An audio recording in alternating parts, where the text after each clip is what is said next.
How you doing? My name is Cedric Dean. I am the president of Safeguard, Atone, Validate, Educate, Save. And today we're having a training, and this training is specifically to teach you how to connect with these young people that we're going to be working with. And as our motto says, how to make them job ready instead of jail ready. The most important thing that you will learn during the course of this video is to listen, and once you listen, you will learn.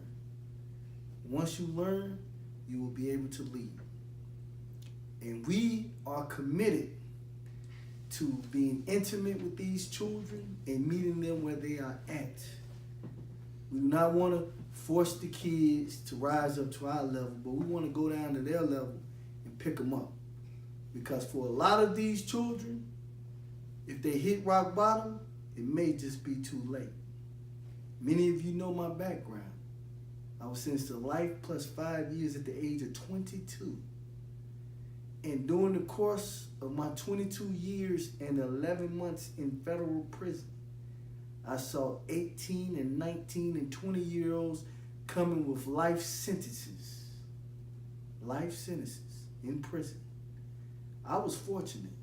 I was amongst the less than 1% who get their sentence reduced. A lot of kids, their reality is they're gonna die in prison. So our goal during the course of this video is to take you close and personal to allow you to see firsthand what it's like to deal with children, what it's like to listen to them, what it's like to just be personal with them and get them to respect you in a way that you would never have imagined. And I hope you enjoy this video. Let's get started. Today I am proud to be joined with Brendan Campbell. He is the director of our youth council. And it was very important for us at SAVE to allow our young people to be learning at the same time what we are doing as we're doing it. So we put the youth council together, and they will be emulating everything that we do, everything that we execute on a higher level as adults. So I think it's really important that you hear straight from Brennan about how we came into contact with each other and how I became his mentor. So Brennan, if you could you kind of tell him a little bit about Brennan Campbell. I'm a 9th grader at Myers Park High School. At the beginning of the school year, I was getting in a lot of trouble, skipping school, and my dad got in touch with Cedric and told him about me, and we really started our relationship there.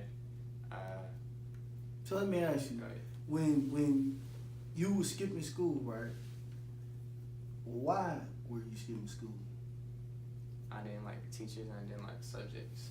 So you were having a difficult time relating with the teachers and relating with the subjects.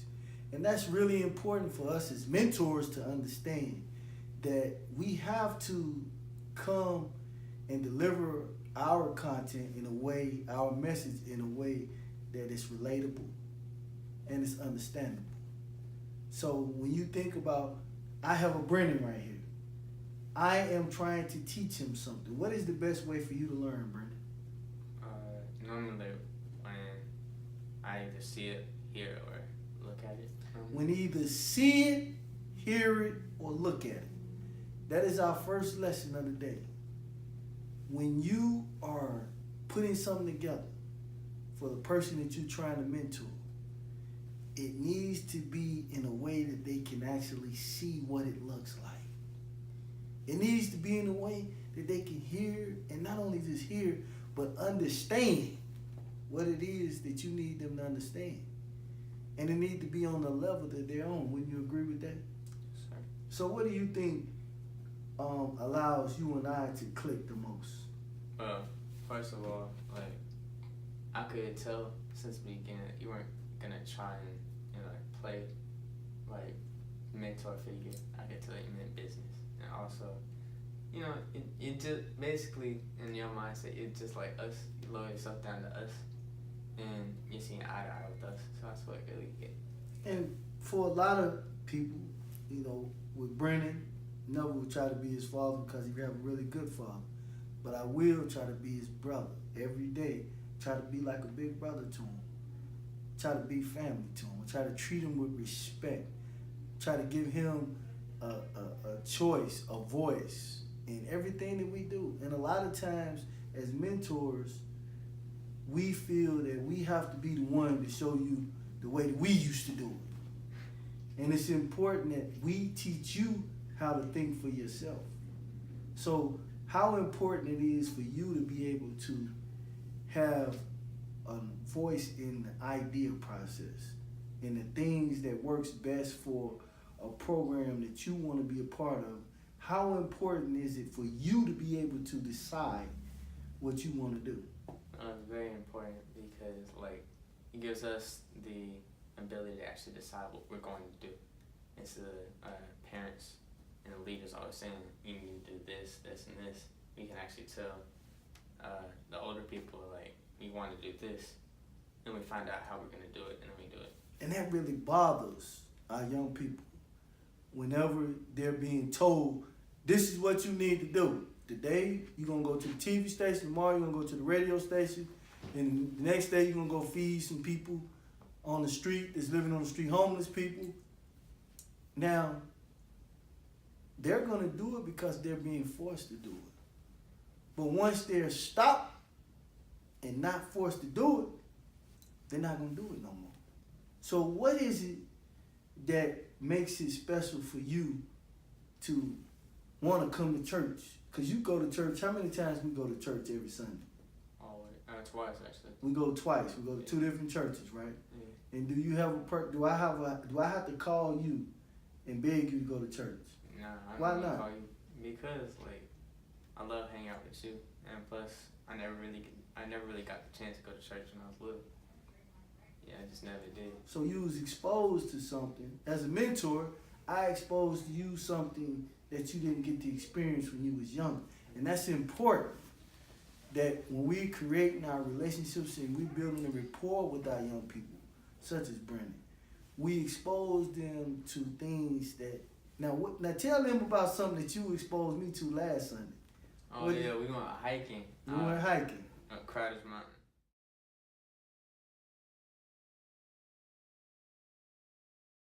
And how did I feel about that at first? You were excited about it, and then you were scared about it at the same time. You thought you were gonna die. What did I ask you? Are there gonna be bears?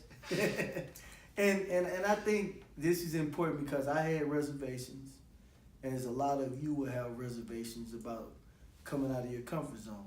I'm comfortable in the city with cars, not in the woods.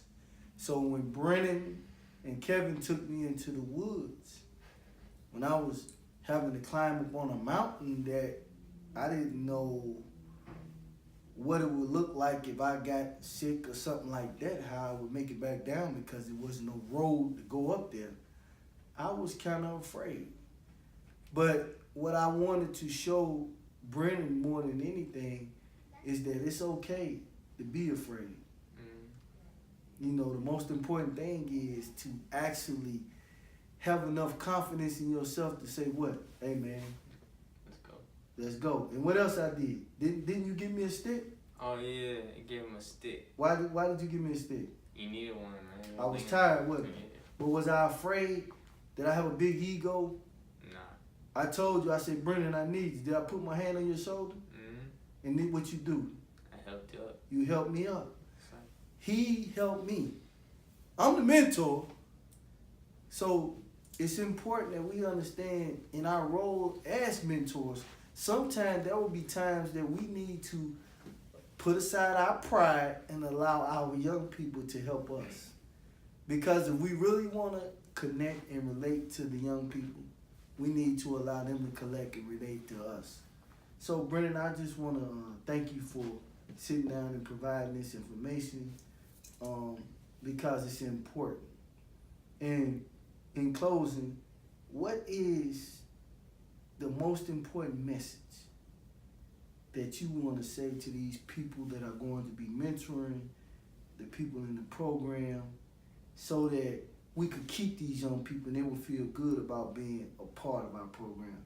What's the most important thing that you want to say to them about that? Probably keep an open mind and always like ask them about themselves before you go straight into explaining yourself to them. Actually, for a change, ask them how they're doing, what has happened to them, stuff like that, and then go into your story. Not just automatically saying, "Oh, it's all about me," and going forward. Remember, the first thing you do is find out about them. Don't just force yourself on them, because it's so easy to take our lifestyle. When I was your age, I used to do this, and it's not about you. It's about us helping them get to where they need to be at in life.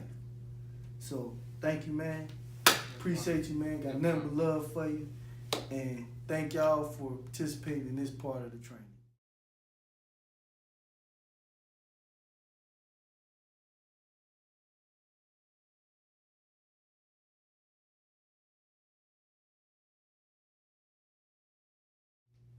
All right, I'm proud to have the Vice President of SAVE, Ms. Charlene Henderson, and it has been a blessing to see the passion, the commitment that Charlene has had when it comes to the incubation phase.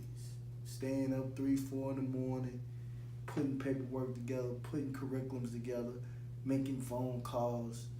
I mean, this is what mentoring is about.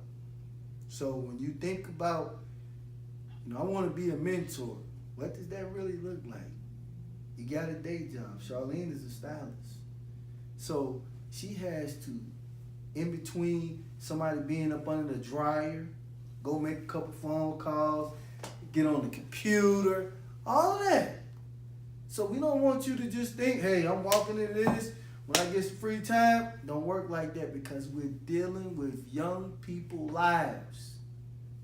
And these lives of these young people that we're dealing with, they matter.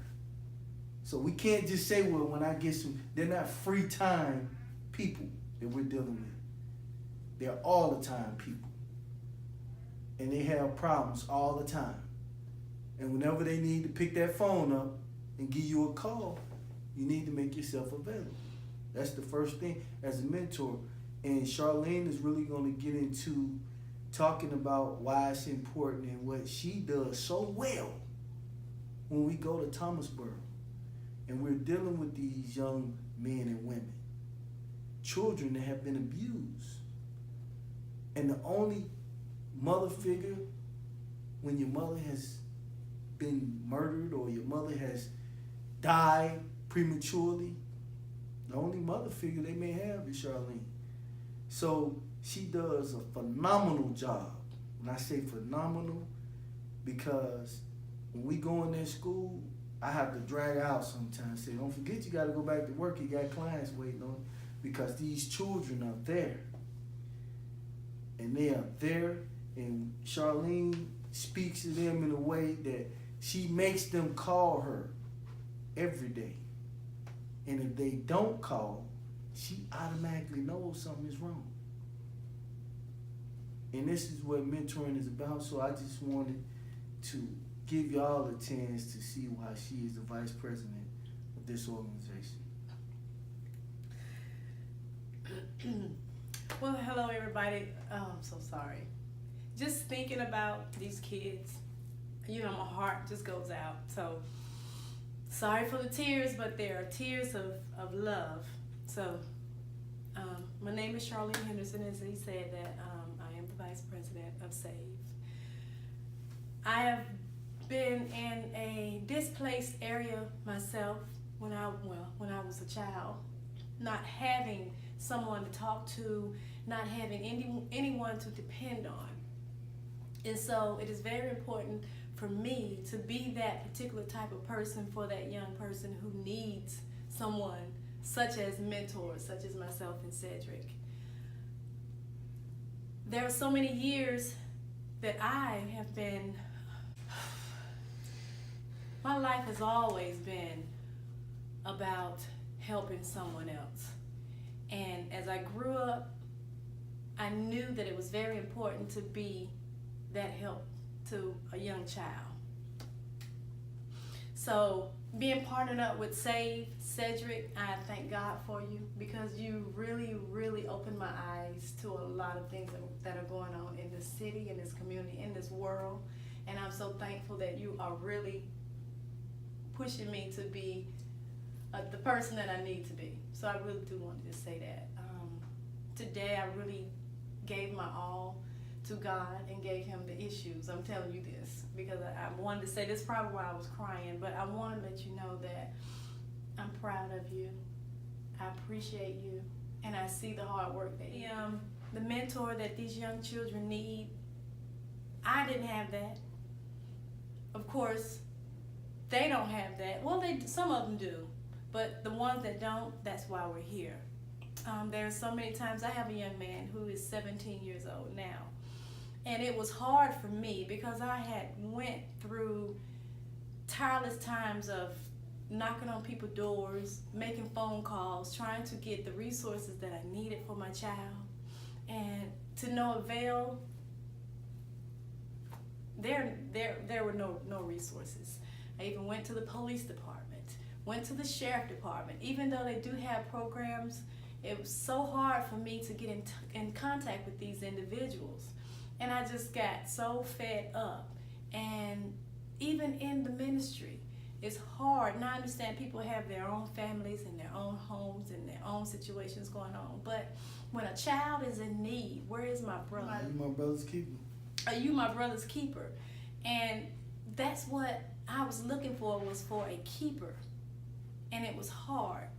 And now that I'm able to... And your sister's keeper. Right. That's good. Now that I'm able to be my sister's keeper, that's my goal. So let's talk about Amaria.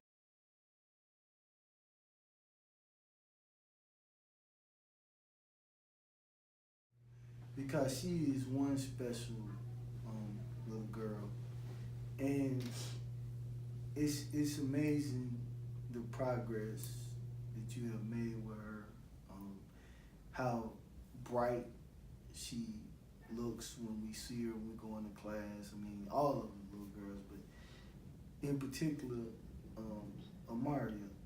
Now, walk us through how you were able to build a rapport with her. Amaria is a beautiful young lady. I'll say little girl, but she's a young lady in transition. When I first met her, we were in the office, and there was a group of kids that were all around, and I was looking at her, and she looked very shy and very timid, and I was wondering, like, what's really going on with this one? There was a couple of them that were in there, and as we began to talk and get into more detail about their personal lives and, you know, situations that were going on, they began to cry and cry out. So it was put in our ear, you know, a couple of them needed some extra attention. So it was my goal to be able to be that attention that that little girl needed, because that was me. That was me who did not have that. So you saw yourself in Amaria. I saw myself in Amaria. Now that's one point that I want you to really take note of, is that if you don't see yourself in the child that you're mentoring the wrong person. Just wanted to give that note. Go ahead. And as I began to talk to her over a course of time, because it doesn't happen overnight, guys. It really doesn't. You have to begin to build that rapport up with these children and let them know that you're not a fly-by-night. You know, you're not here today and gone tomorrow.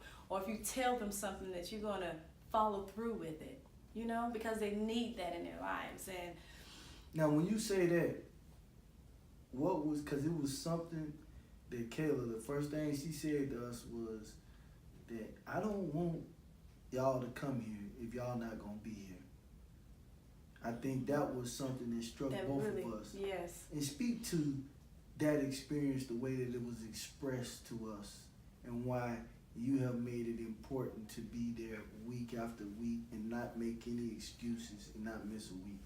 Yeah, we haven't missed a We beat. haven't missed it. We have been in those classrooms every week, because when somebody tell you something like that, and she's young, very impressionable, so she's seen individuals come in and out, programs come in and out. They come in one week and they're gone the next month.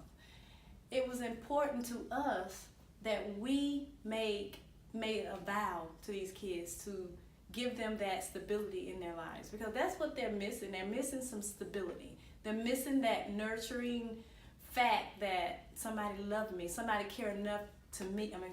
Somebody cared enough for me to be here every week. And Kayla is very special. We were talking about Amaria, but Kayla is very special as well, because the young lady has so much talent within her, and all we're doing is nurturing her and showing her how she can be a young lady and be able to pull whatever it is that's in her out and be an example to the ones that's coming up from her, coming up behind her. And the thing I think that's most important that you do so well is you get these young ladies to open up with you.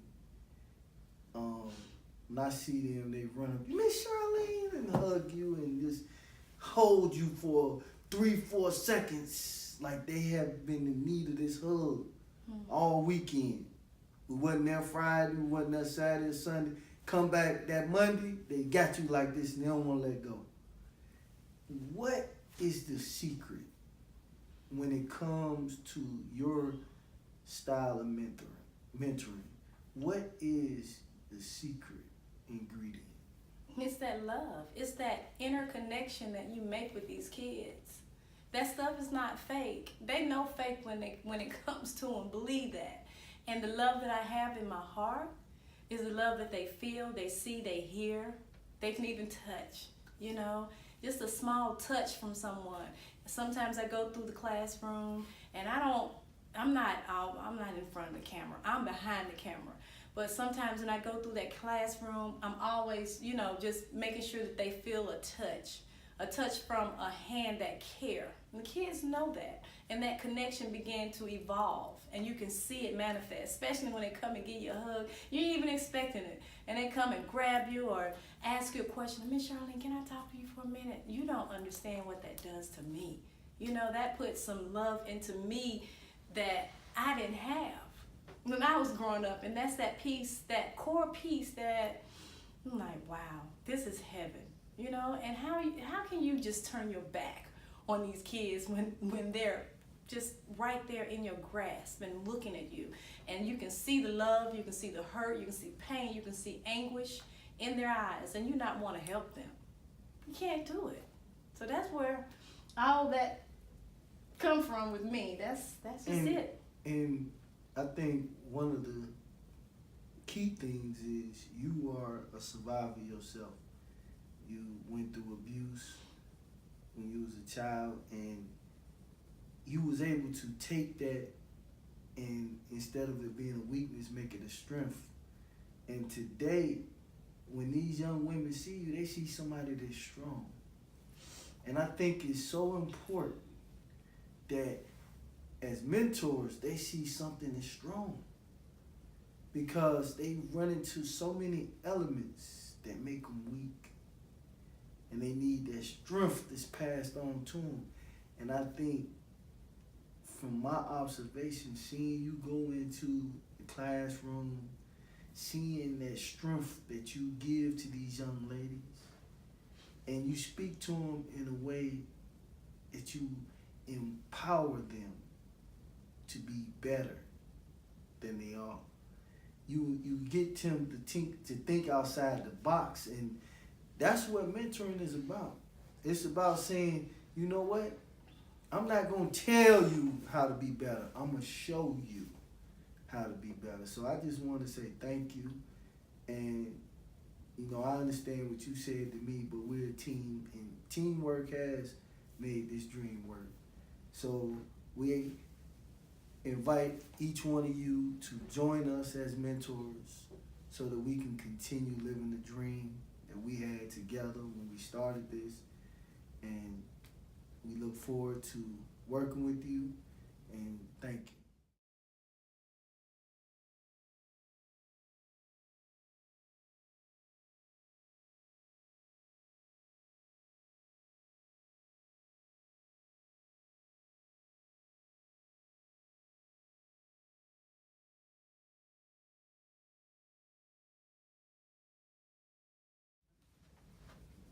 Okay, so now, as we embark upon the final leg of our mentor training, which is the most important part of this training. Now, I want you to think about being on a battlefield when the people that's in the Pentagon, they're planning to get the resources for the soldiers that's on the front line. They strategically plan every aspect of the lives of these soldiers so that they don't die on that field. They make sure that each person is trained and equipped for every collateral situation. And as we embark upon the field of battle that we're on to save our children from premature death and imprisonment, it's important that we are equipped with the same tools, the same weapons of warfare. Because a lot of our warfare is spiritual. And it's very, very important that we understand the weapons that we're going to be using and how to make sure that we use them in a responsible way. So the first thing that I want you to understand is it's important to not be reckless, but be responsible. And being responsible means that you as an individual always put yourself in the position of the person that you're trying to help. Don't think of it from your perspective, but think of it from their perspective. So, impulsiveness. What is impulsiveness? It's about sitting there saying, making rash decisions. Why did you do that? Didn't I tell you? Every time I come in here and I try to talk to you, the more I tell you this, the more you do it. Is that really going to help somebody? Me being impulsive like that. I'm making it more about myself than I'm making it about the person that I'm trying to help. So what we as mentors have to do is give the young people the freedom to make mistakes. And when they make the mistakes, we help them learn from those mistakes. It's easy to tell them, man, you shouldn't be smoking drugs. But it's easier to show them someone that has been smoking drugs and what the consequences of smoking drugs looks like the no teeth. Taking them down, seeing people that's homeless, and just picking one of these homeless people off the street and saying, "Can you come here for a minute? I want you to tell them about your experience."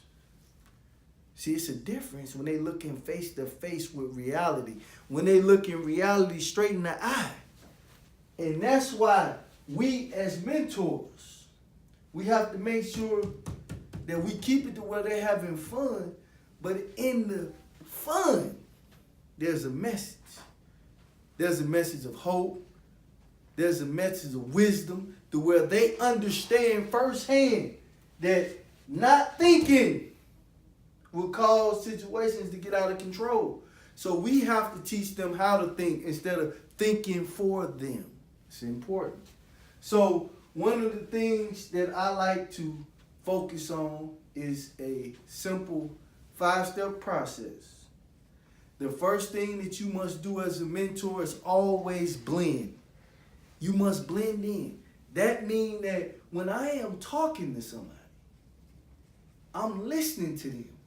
I had a man once tell me, say, man, the problem is every time I try to tell them something, they don't want to listen. I don't understand them. Well, first of all, if you're trying to help them, then you need to listen to them.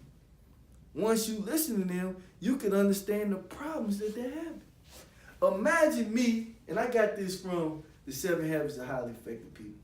But imagine me going to an optometrist, and that optometrist taking his glasses off and saying, here you go, use these glasses right here. I've been using these for 20 years. They perfect. And then me putting them on and I'm seeing worse than I was before I had my problem with my eyes. Because that prescription was for him. There is no one size fit all. So what we as mentors have to do, we have to sit down and we have to talk to these children. So the first thing that we have to do is have a dialogue with them. Once we have the dialogue, then we discuss what will work and what won't work. Then we direct. So remember those 3 Ds. First, you sit there and you diagnose. Then you dialogue, then you direct. So what I want to do is we get ready to wrap this up. I want you to understand that you lose trust from these individuals when they tell you something that only you and them know. And it comes from somebody else. Oftentimes it may come from a parent where you betrayed their trust. Now, how much more do you think will they trust you and open up to you as a mentor? Now, you sitting there saying, well, he just told me that he smokes some weed and that's something that his mother needs to know. You're right. But there is a way to go about giving that mother the information. And you know the best way is for him to tell his mother. For you as a mentor to do your job so well that this individual will be able to go up and say, Dad, I got something I got to tell you. And I want it to come from me than to come from somebody else. Because I know how much it will hurt coming from somebody else. I smoke some weed. How hard is that? This is what we as mentors must do to be different. Because when you go back and you tell the mother or the father what that child has told you, that child gonna look at you like you a snitch. And you may look at that term and you may say, oh, I don't like that. But let me tell you something. When you talk about building a rapport and a relationship with a child, where that child will confide in you and tell you things that nobody in this world knows, you need to protect and safeguard that.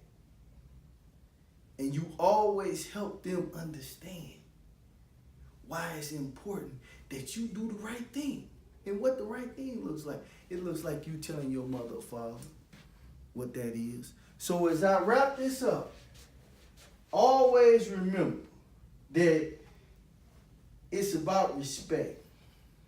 In order to get respect, you must what? You must give it. Now, how is it that I can sit there and respect Brendan on a level as if he was an adult? Because I am wanting him to see himself in the role as an adult. I wanted to have a youth council so that the same thing we're doing as adults, these children can do it right now. In 3-4 years, Brendan will be running a committee of his own, running an organization of his own. Martin Luther King, remember, was 26 years old when he led the Montgomery bus boycott. 26 years old. He was only 39 years old when he died. But when we think about Martin Luther King, when young people hear of Martin Luther King, they thinking about an old man. Martin Luther King was 26 years old. And he led that movement all the way to Washington, where he did the March on Washington. So what I want you to think about as I close this mentoring training up is that you, in the words of Gandhi, must become the change that you want to see in the world. Don't go looking for Charlene, Cedric, or Brennan to be that change. But you must be the change that you seek to see in this world. Now let's do it.